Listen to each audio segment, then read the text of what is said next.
Hi everybody, welcome. Hi, my name is Izzy. I'm the education coordinator at Friends, and we're going to chat a little bit about Boundary Waters planning, tips and tricks, trips, details. Maybe I'll do my best to answer some of your questions. So a little bit about my background. I was a wilderness guide with Wilderness Inquiry for the last 7 years. I did a mix of Boundary Waters trips and trips in the Apostle Islands. And I've been with Friends for just short of a year now. So I help coordinate our trips for middle schoolers and high schoolers going up to the Boundary Waters. So booking, outfitter programming, making sure they're prepared for their trips. Basically, a huge chunk of my job is helping people feel ready and comfortable with upcoming Boundary Waters trips. So hopefully I do a decent-ish job of that tonight. So before we get started, Brant's gonna set up a computer and we'll go over some digital tips and tricks for you guys tomorrow when you're planning for your trip. One of the first things I wanna start off with is, yes, tomorrow is permit day. It is when permits become available, but I don't want everybody to just log in to recreation.gov and panic buy permits as though they're Bruce Springsteen tickets, okay? Permits will become and be available throughout the summer. People and outfitters and camps buy up a lot of permits, but then permits become available again. The exception to that is if you're looking at an entry point that maybe only has one permit a day, you might want to be a little bit more ready for that. But there is a lot of flexibility. So first thing we want to think of when we're planning a Boundary Waters trip is where are we putting in and what kind of trip are we wanting to do. Usually when we're thinking about these trips, there's kind of two ways to think about it. The first is, do we want to do an out and back trip where we're parking at our entry point, paddling out and coming back to our car? Are we doing a loop where we're parking, we're paddling out, we're still coming back to our car, but it's more of like in a circular form of different trips? Or are we base camping, right? Are we parking? Are we maybe even camping on that very first lake where we're putting in and then doing day trips from the day? I think there's a lot of ways to do Boundary Waters trips, and a lot of times people get sometimes overwhelmed or kind of stressed out by the idea that it has to be this big, intense trip. But there's so many ways to make the Boundary Waters accessible for you, your needs, your family's needs, based on the seasons, things like that. So first thing is having an idea of like kind of your number one entry point. Like, this is where I want to go. These are some places I want to see. I know this area is good for this kind of fishing, XYZ. And then also having a plan B and a plan C, not only in case the permits aren't available, but you never know if, last minute weddings or friends or things come up and you need to do things like that. I do recommend, booking one trip, but while you're booking, think about no, that's okay, this is good, we love this. No, we love this. Brant, will you pull up the recreation.gov website? So tomorrow, what you're gonna wanna do is you're gonna go to the recreation.gov website, permits, Boundary Waters, Canoe, Area, Wilderness. Tomorrow, it's gonna say registration open, and this little box is gonna say book permits. Woohoo, we love that. It's gonna give you a big old list of a whole bunch of entry points and dates. From there, there'll be two side-by-side arrows.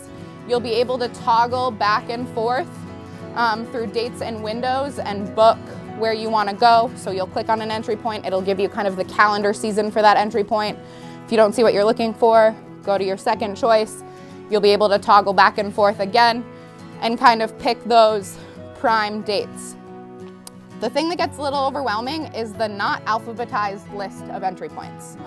They're in numerical order. So what I like to do before I go to the recreation.gov site is go to this fun little website, easy to remember, BWCA.com. You're gonna click planning, okay? You're gonna click BWCA entry points.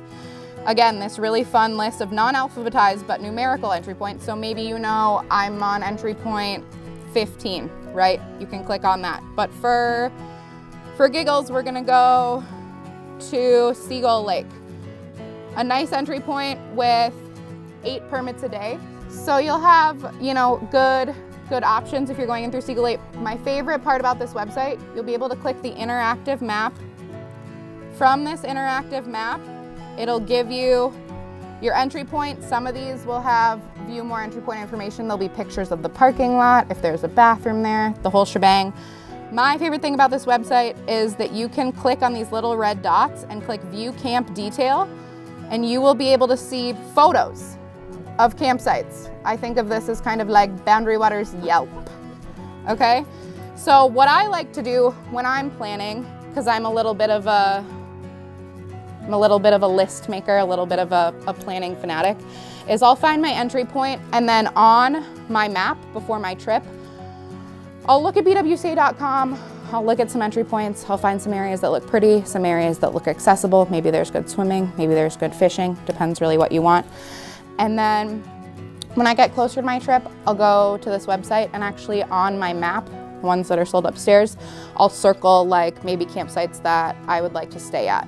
Or if it marks, or if on BWCA.com it's like it's really buggy here, really boggy, I'll maybe cross that off and be like, okay, this is probably not a place I'd wanna camp for a couple days, right? And kind of going through that and picking and choosing. This is also nice because one of the things that happened in the past couple of years in the Boundary Waters is it's really gained a lot of popularity. So specifically in an area like Seagull Lake, it can be really, really, really busy, right? Sometimes that means that those best campsites are taken. I think that's all, you know, to say like best campsite is kind of biased because all of the Boundary Waters is so beautiful. I truly mean that. People ask me all the time, they're like, Izzy, what's your favorite place to go into the Boundary Waters? And I don't really have a favorite. It depends who I'm going with, how I want the trip to look. If I'm bringing people who have never been before, if I'm bringing people who really want to crush it and go super hard, we'll kind of plan according to that, right? So there's ways to kind of tailor your trip.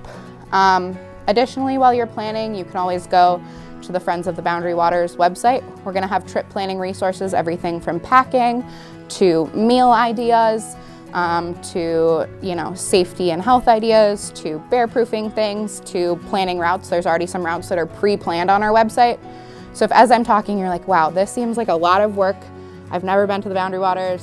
I don't even know where to start. Start on our website. Look at the pre-planned routes. They'll be rated in difficulty. You can start there, and then if you're like, that area sounds really cool, but I don't want to do this loop, then look at BWCA.com and plan kind of routes from there. Does anybody at this point have any questions? I've given you a lot of information so far. Yeah. Who manages BWCA? That's a great question. Scott might know the answer better to that, but he, I think, dipped upstairs, but I do not know the answer. It is owned by a singular gentleman.